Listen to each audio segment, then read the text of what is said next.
मुद्दा गरम है। पानी पीने की स्थिति नहीं है। यहाँ ड्रेनेज दे रही है, उसी ड्रेनेज में से नौका दे रही है और उसी में से आदमी पानी भर रहा है।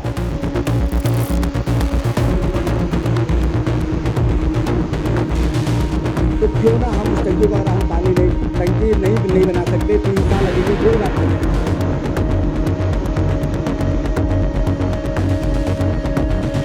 आप तो उस टंकी को सुबह भी करो, शाम को भी करो, अलग अलग आदमी को सूचना दे दो, पानी पर्याप्त मात्रा मिल जाएगा। नगर पानी की टंकी को साफ किया जा रहा है। ये देखिए टंकी को साफ करके जनता को साफ पानी के लिए।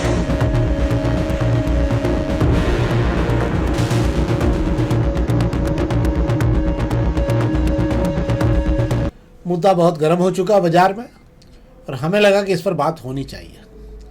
और बात के लिए हमें लगा कि कोई कद्दावर पार्षद ढूंढा जाए जो बेबाक तरीके से अपनी बात कह सके, और इसलिए राजू भदौरिया कांग्रेस के पार्षद हैं, मील क्षेत्र में जाना पहचाना नाम है और कई मोर्चों पर मोर्चे लेने के लिए भी पहचाने जाते हैं। चिंटू चौकसे के सलाहकार भी हैं और चिंटू चौकसे के साथ में समर में भी सब जगह पर आप इनको खड़ा देख सकते हैं। लगातार राजनीति में सक्रिय रहे, कई जगहों पर क्षत्रिय समाज में भी अहम भूमिका निभा चुके अध्यक्ष रहे। पर इस समय हमने इसलिए बुलाया है कि इन दिनों एक वीडियो वायरल हुआ है मनीष मामा का। मनीष मामा जो हैं वो MIC के सदस्य भी हैं और उनके खुद के भी अलग अलग वीडियो बना के वायरल करते रहते हैं। पिछले दिनों एक नगर निगम में एक महिला कर्मचारी की नौकरी को भी उनके कारण चली गई थी, रिश्वत का मामला था। अपनी खुद के एक परिवार की शादी में भी उनके डांस के काफ़ी वीडियो वायरल हुए थे। पर ये एक वीडियो जो अभी वायरल हुआ है, ये वायरल हुआ है भारतीय जनता पार्टी के प्रशिक्षण वर्ग के समापन के दौरान। सवाल ये नहीं था कि प्रशिक्षण वर्ग के समापन के दौरान वीडियो वायरल हुआ इस पर, क्योंकि इस प्रकार के प्रशिक्षण वर्ग में गंभीर विषयों के बाद एक सामान्य चर्चा के रूप में हास प्रयास होता है। पर पहली बार ऐसा हो रहा था कि कोई पार्षद के नृत्य करने के साथ ही उन पर रुपए निछावर हो रहे थे, विधायक रुपए निछावर कर रहे थे और नगर अध्यक्ष जो है भाजपा के सुमित मिश्रा, वो उनके साथ ताल से ताल मिलाकर जो है नृत्य करवा रहे थे। वो नाचते हैं नहीं, उनका काम आजकल नचाना है पार्टी को, तो पार्टी के अलग अलग कार्यकर्ताओं को वो नचाते रहते हैं। हालांकि भाजपा का निजी मामला ही है, पर फिर भी ऐसा लगा कि भाजपा बहुत सारे निजी मामलों में दूसरों के मामलों में झांकती रहती है, तो क्यों ना कांग्रेस भी थोड़ा सा झांक ले इसमें।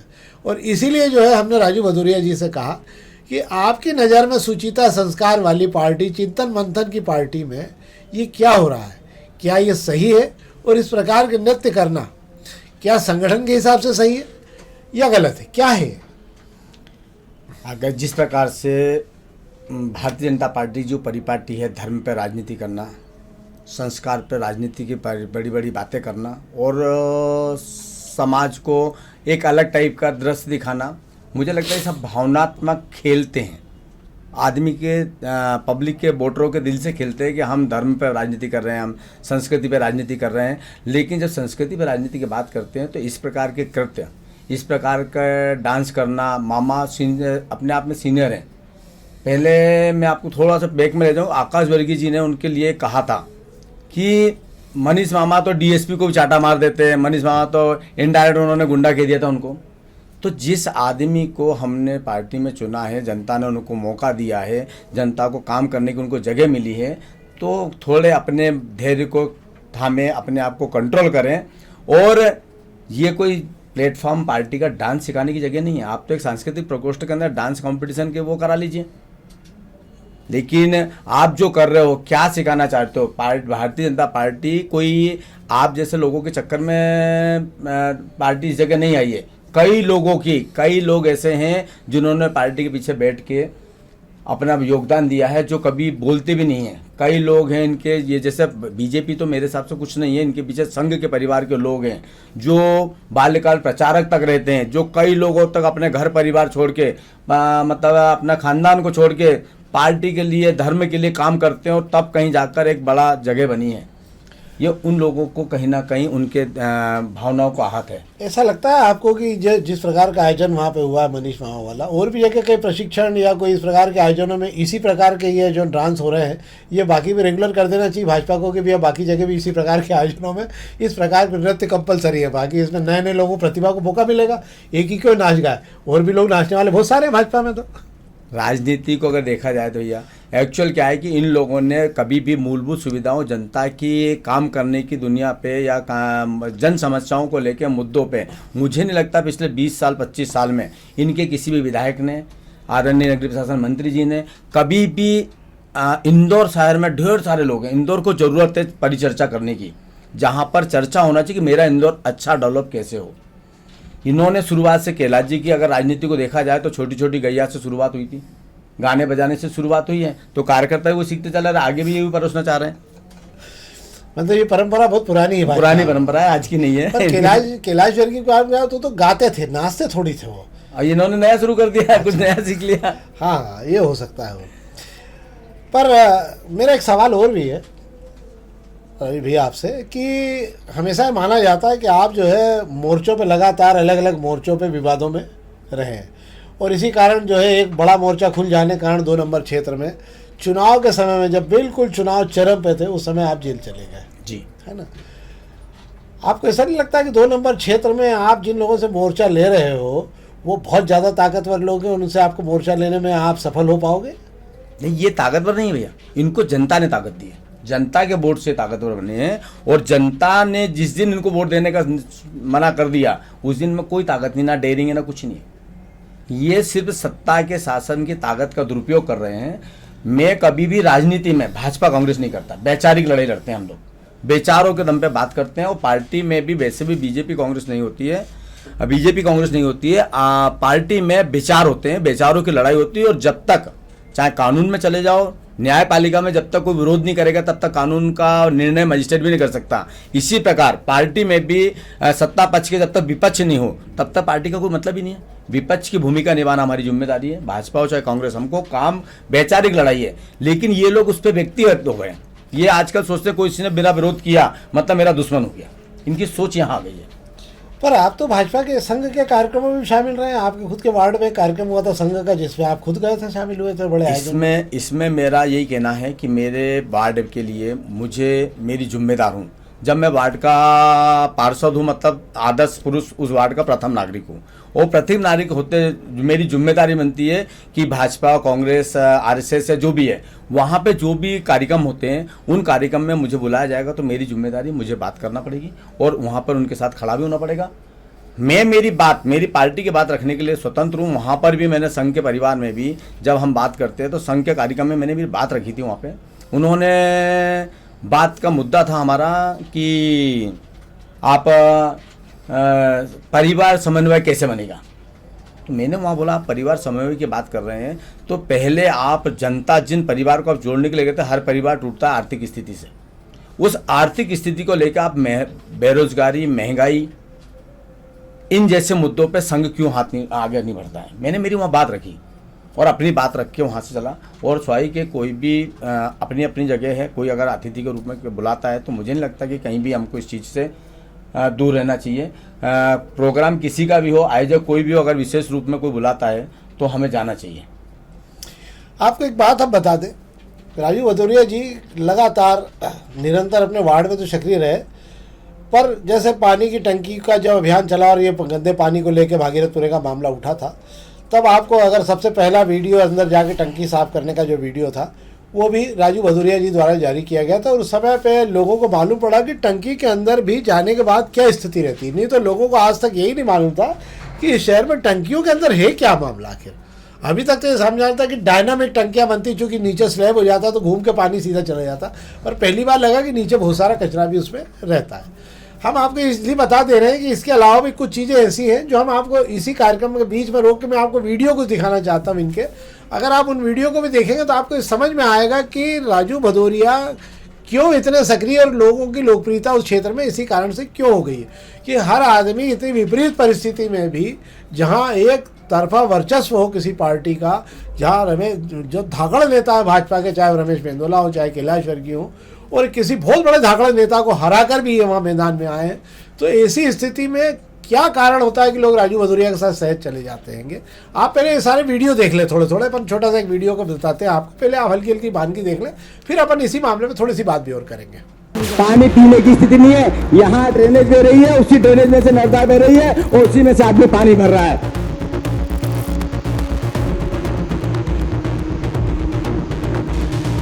तो क्यों ना हम उस टंकी को, अगर हम पानी नहीं, टंकी नहीं बना सकते, 3 साल लगेंगे, कोई बात नहीं।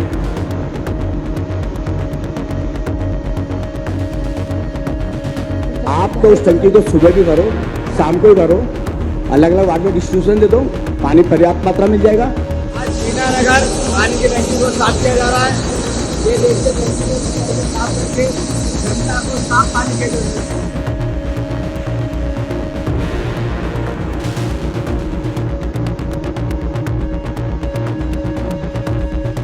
एक सवाल और भी है मेरा। जी भैया। आप चिंटू चौकसे के साथ लंबे समय से रहे हैं, काफ़ी समय से, और चिंटू चौकसे के बारे में कहा जाता है कि थोड़ा समय से पहले भी कुछ मिल गया उनको, इसलिए वो ज़्यादा थोड़ा तेज हो गए हैं पार्टी में भी, ऐसा कहा जाता है। मैं नहीं कह रहा हूँ, ऐसा कहा जा रहा है उनके बारे में।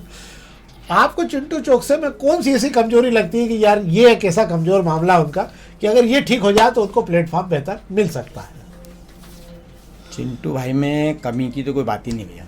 चिंटू भाई एक अच्छे दोस्त हैं, समझू व्यक्ति हैं, बस थोड़े से जिद्दी हैं। कहीं ना कहीं किसी चीज़ को लग जाता है कि यार ये करना है तो फिर करना है, और उसके लिए हर को संभव कोशिश वो करते हैं कि उसको करके गुजरना है। ये शायद कमजोरी मान लो या इसको ताकत मान लो। अच्छा। लेकिन चिंटू भाई जिस चीज़ को सोच लेते हैं कि करना है तो उसको करके मानते हैं, ये एक विशेषता भी है। और कभी कभी क्या होता है, एक पहलू दिखता है, सेकंड पहलू में कहीं ना कहीं गड़बड़ी हो जाती है। ये तो खैर आपने अच्छा बता दिया, इशारों बहुत कुछ पता लग गया कि चिंटू चौकसे जी में कमजोरियाँ क्या क्या है। वाकई मानना पड़ेगा आपको भी, हालांकि कैसे खेला जाए इस मामले से। पर एक और सवाल है मेरा कि हमेशा ही कहा जाता है कि एक सशक्त नेता के लिए बहुत ज़रूरी होता है कि पार्टी में उसके जो घोर विरोधी हैं वो भी जब उसका नाम आए तो सम्मान से, लेकिन नहीं यार इस मामले में तो सवाल नहीं उठता, एक होना चाहिए। और ये कांग्रेस की तो नेहरू जी के ज़माने से परंपरा है कि उन्होंने उनके धुर विरोधी रहे, चाहे आपके मुखर्जी साहब हों, चाहे उपाध्याय जी हों, जो आपके जो भाजपा के शिखर पुरुष रहे, ये भी सब उनके साथ सत्ता में रहे, पर धुर विरोधियों को भी उन्होंने अपने साथ अपने व्यवहार से जोड़ा। फिर क्या कारण होता है कि चिंटू चौकसे के साथ में जो धुर विरोधी है वो दूरी बना लेते हैं? एक्चुअल भैया मैंने फिर बोला ना, वैचारिक लड़ाई है। कांग्रेस पार्टी की विचारधारा है कि पक्ष और विपक्ष, हमारी वैचारिक लड़ाई व्यक्तिगत नहीं है। भाजपा कंटिन्यू सरकार में रहने कारण इनमें घमंड आ गया, अहंकार आ गया, जो भी कारण हो गया, ये गलतियों को सुनना नहीं चाहते हैं। और गलतियां चिंटू भाई हैं कि उस गलतियों को उजागर करते हैं, निडरता के साथ करते हैं, इंदौर शहर के हित में बात करते हैं, इंदौर शहर के लिए अच्छा क्या उस पर बात करते हैं। तो इनको ये लगता है ये कौन सिखाने वाला। इस चक्कर में उनको कहीं ना कहीं पार्टी के बीजेपी के लोग, जो उनकी सोच में अहंकार बढ़ गया कि अब तो हम जीतेंगे, लेकिन इनको ये पता नहीं है, लालडी बहना दूर कर लें, चुनाव लड़के देख लें, हकीकत में घमंड सामने आ जाएगा। कभी भी मेरा जो सोचना है पार्टी को लेके कि राजनीति में प्रतिस्पर्धा होना चाहिए, वैचारिक, व्यक्तिगत नहीं होना चाहिए। और ये लोग हर चीज़ को व्यक्तिगत ले जा रहे हैं। मतलब ये स्थिति बनती है कई बार तो कि काम कर रहे हैं हम लोग, बढ़िया काम कर रहे हैं, ये काम ऐसा क्यों हो गया, मेरे वार्ड में ये रोड क्यों बन गई, ऐसा पैसा पास क्यों हो गया। इनके कई कार्यकर्ता वहाँ जाते हैं, विधायक जी को शिकायत करते हैं, महापौर जी को शिकायत करते हैं कि यार ये काम क्यों कर रहा है, तो फिर कल हमारा क्या होगा। भाई मैं, जनता ने मुझे चुना है, मैं मेरे काम कर रहा हूँ, मेरी फाइलें मैं पास कर रहा हूँ, मैं रात दिन उसमें संघर्ष कर रहा हूँ, तब जाके कहीं फाइल बनती, कोई ऐसी बनती काम होता है। तो इन चीज़ों को लेके, जैसा भी एक मुद्दा था, आदरणीय महापौर जी ने बिना सोचे समझे कुछ भी उठाया। मैंने 2 साल पहले टंकी में उतरा, परिषद में उनको पानी का तरीका भी बताया कि गंदगी पानी में आ रही है, जब भी हम कम से कम 4 महीने में टंकियाँ धुलना चाहिए। लेकिन इन्होंने आज तक राम के ठेकेदार से पूछा भी नहीं टंकी कौन धो रहा है, कहाँ धो रहा है। धोने वाले लोग कहीं औरंगाबाद के, वो बिना आने पर लोग, जिनको कोई व्यवस्था ही नहीं होती है, चले जाते हैं। तो हम जैसे पार्षद जाके खड़े होते हैं, साथ में जाकर सफाई कराते हैं, तो असुविधाएं बहुत सारी होती हैं। साथ में वहाँ गंदगी, अगर मैं हकीकत में टंकी की स्थिति बताऊँ ना, तो ये स्थिति थी कि वहाँ पर चूहे, मेंढक, कई क्या, जैसे बारिश में एनजीटी होती है, एनजीटी के तहत कई जीव जंतु अपने आप जन्म लेते हैं। तो बारिश के जस्ट बाद हमको टंकी की सफाई करना ही चाहिए, किसी भी सिचुएशन में करना चाहिए, क्योंकि उसमें कई, नर्मदा से जो पानी चलता है जलूस से, उसमें भी कितना ही सर पटक लो आप, वहाँ पर पानी साफ उस मात्रा में नहीं हो पाता जो आज होता है, इस समय होता है। बारिश के समय के बाद जस्ट बाद टंकी, हर टंकी में आप देख लेना गंदगी आएगी आएगी। नहीं, आपके वार्ड की टंकियाँ साफ है? मेरे बात के बराबर, मैं हर 4 महीने में खुद ही खड़े होकर साफ कराता हूँ। अच्छा। और कौन कौन से पार्षद ऐसे हैं जो ये टंकियां साफ करवाने का किसी का अंदाज है आपको कि ये लोगों ने अपनी टंकियां साफ कराई? मुझे नहीं लगता अभी तक कोई पार्षद ऐसा होगा, जबकि मैंने जब 25 दिसंबर 2025 में जब पहली बार टंकी साफ की थी, मैंने आह्वान किया था कि लोग नर्मदा का पानी आपको आंख बंद करके विश्वास करके पीते हैं कि ये पानी जो आ रहा है साफ आ रहा है, स्वच्छ आ रहा है, हमारे लिए लाभदायक है। तो हमारे पार्षद की जिम्मेदारी बनती है कि हम उस पानी को साफ करें, उसको चेक करें और हर 3 से 4 महीने के अंदर उसको साफ करके उसको क्लियर कराएं। और इवन कंडीशन तो ये होती है कि टंकी के बाद हर प्रतिदिन पानी का लैब टेस्ट होना चाहिए, पानी में क्लोरीन की मात्रा कितनी है, उसका TDS क्या आ रहा है, उसके बाद सप्लाई देना चाहिए, उसके बाद में पानी सप्लाई होना चाहिए, प्रतिदिन चेक होना चाहिए। अभी हमारे ऐसा नहीं हो रहा है, बिल्कुल नहीं हो रहा है, शायद एक आध दो ये जगह बहुत बड़ा मुद्दा है आज जो इस राजू भदौरिया जी ने उठाया है। ये शहर के स्वास्थ्य से जुड़ा हुआ मुद्दा भी है। मुझे लगता है कि शायद किसी को नहीं मालूम होगा कि शहर की टंकियां में केवल इनके वार्ड की टंकी साफ हो रही, बाकी कहाँ टंकियां साफ हो रही इसका कोई रिकॉर्ड नगर निगम में मौजूद नहीं है। मतलब आप ये मान के चलिए कि भागीरथपुरे में जिन लोगों हम 35 लोगों की जो लोग जान गंवा चुके हैं, ये भागीरथपुरा एक बानगी है। अगर शहर में वाकई टंकियां साफ नहीं हो रही है तो आश्चर्य की कोई बात नहीं कि ये बड़ा हादसा किसी और जगह भी हो सकता है। क्या है आपका कहना, सही है? बिल्कुल सच है। इसमें त्रुटि जो लगती है, मुझे लगता है कि जिनने जैसे हमारे पार्षद जी को वहाँ से जो खबर आई भागीरथपुरा से, जो अफवाह मिली मुझे सुनने को कि टंकी को पार्षद जी ने साफ कराया, टंकी को पार्षद जी ने साफ कराया, लेकिन पार्षद जी को पता ही नहीं कि टंकी के अंदर किस पाइप से पानी बाहर जाता है, किस पानी से टंकी जनता के सप्लाई के लिए जाता है, किस पाइप से पानी टंकी के अंदर भरता है। टंकी के अंदर 3 पाइप होते हैं, एक से पानी अंदर टंकी भराती है, एक से टंकी को साफ करके आउटलेट होता है जिसके द्वारा गंदा पानी को बाहर आउटलेट मतलब स्टॉप वाटर लाइन में डाला जाता है, और एक पाइप होता है जिससे जनता के लिए डिस्ट्रीब्यूशन जनता के घर घर तक पहुंचता है। मुझे लगता है कि भागीरथपुरा में जो काम हुआ है उसमें इन्होंने जो टंकियां साफ करी और साफ करने के बाद में ना आउटलेट में पानी ना छोड़ते हुए इनलेट में छोड़ दिया जो जनता तक पानी जाता है, और उसका ये नतीजा हुआ। आप देखिए बहुत बड़ा गंभीर मामला है। एक पार्षद पे भी आरोप है सीधा उस पर। यह भी लग रहा है कि उसने शायद उस समय पे ये गड़बड़ हुई है, कहीं ना कहीं कोई तकनीकी गड़बड़ के कारण 35 लोगों की जान चली गई है। अब मुझे ऐसा लगता है शायद कि इस विषय पर और भी बात होनी चाहिए। अगर ये हो रहा है तो इस शहर के लिए बहुत गंभीर मामला है ये, और मुझे भी लगता है कि इस मामले पर पूरे शहर को एक साथ खड़े होना चाहिए। नर्मदा की लाइन लाई गई है तो इतनी आसानी से नहीं आई है, शहर के तमाम लोगों का समर्पण रहा है।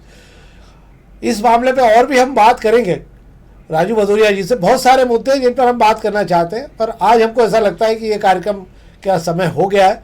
पर अगली मुलाकात के लिए हम फिर उनको तैयार करेंगे, जब तक बहुत सारी जानकारियां और भी हम आप तक पहुंचाएंगे, क्योंकि ये मुद्दा वाकई बहुत गर्म हो चुका है।